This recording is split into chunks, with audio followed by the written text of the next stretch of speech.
Formal nang idineklara ang Mountain Province na may status ng stable internal peace and security. Ito ay sa bisa ng Resolution number 2025-333 na iginawad ng Sangguniang Panlalawigan ng probinsya.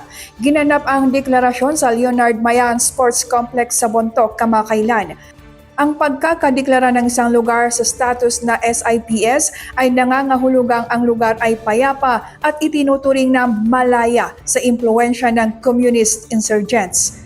Magsisimula ang deklarasyon sa rekomendasyon ng Local Peace and Order Council at i-a-adapt ng lokal na pamahalaan. Kasunod nito ay ang pagpasa ng mga lokal na opisyal, Philippine National Police at ng Philippine Army ng Joint Resolution para sa deklarasyon ng SIPS. Sa pagdeklara nito ay inaasahang magkakaroon ng ligtas na kapaligiran para sa tuloy-tuloy na pag-unlad ng komunidad.